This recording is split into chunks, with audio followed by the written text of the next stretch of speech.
Hi friends, இன்றைக்கி நம்ம வந்து இடியாப்பம் முட்டை கிரேவி தான் செய்ய போகிறோம். இப்போ பச்சரிசி மாவு எடுத்து வச்சுருக்கேன்.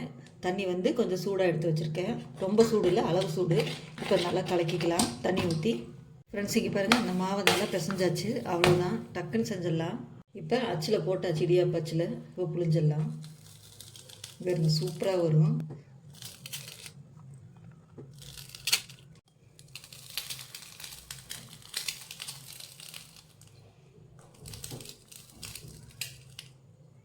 ஃப்ரெண்ட்ஸ் இங்கே பாருங்கள், தண்ணி கொதிச்சிட்ருக்கு, சூடாயிடுச்சு. தண்ணி சூடானதுக்கப்புறம் தான் வைக்கணும். இப்போ இதை வச்சிடலாம்.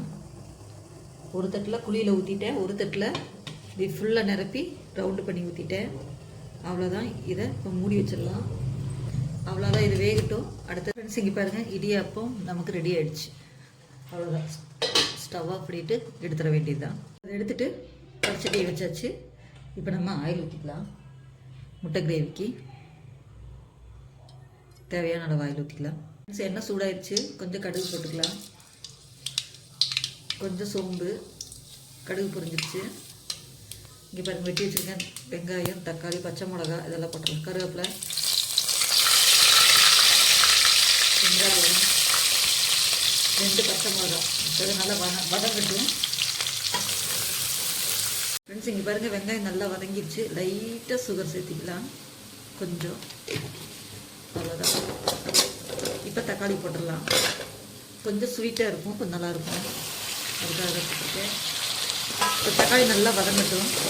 தக்காளி நல்லா வதங்கிடுச்சு. இப்போ பாருங்கள், மிளகாத்தூள், மஞ்சத்தூள், மல்லித்தூள், இது வந்து கரம் மசாலா, இதை போட்டுடலாம். கொஞ்சம் சிக்கன் மசாலா கொஞ்சம் போட்டுக்கிறேன்.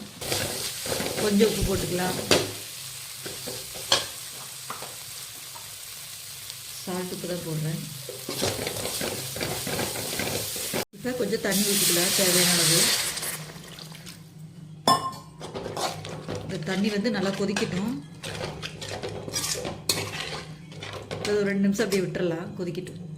ஃப்ரெண்ட்ஸ் குழம்பு கொதிச்சிட்ருக்கு. இப்போ வந்து கொஞ்சமாக பொட்டுக்கல்லையை நுணுக்கி அதை கொஞ்சம் சலித்து நான் தண்ணியில் கரைச்சிருக்கேன். அதை இதில் ஊற்றுறேன். கொஞ்சம் குழம்பு கெட்டியாக வர்றதுக்காக. டேஸ்ட்டும் சூப்பராக இருக்கும் பொட்டுக்கல்லை மாவு போடும்போது. இப்போ இன்னும் கொஞ்சம் தண்ணி ஊற்றிக்கலாம். இது கொதிக்கட்டும். ஃப்ரெண்ட்ஸ் இப்போ உப்பு டேஸ்ட் பார்த்துக்கலாம். இந்த ஸ்டேஜில் உப்பு பார்த்துக்கணும். இப்போ இன்னும் கொஞ்சம் உப்பு போட்டுக்கிறேன் நான், உப்பு பத்தலை. இப்போ அவ்வளோதான். நம்ம இந்த முட்டையை உடைச்சி ஊற்றிடலாம். ஒரு 2 முட்டை போட்டாலே போதும், ஒரு 3 பேர் சாப்பிட்றதுக்கு. உடைச்சி ஊற்றினா இது ஒரு டேஸ்ட். இடியாப்பத்துக்கு வந்து நல்லாயிருக்கும்.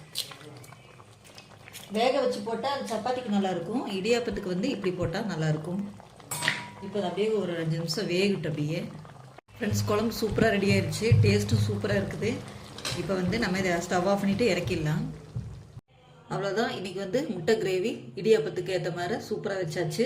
இதே மாதிரி நீங்களும் ட்ரை பண்ணி பாருங்கள். இடியாப்பம் செஞ்சாச்சு. ஓகே ஃப்ரெண்ட்ஸ், பாய்.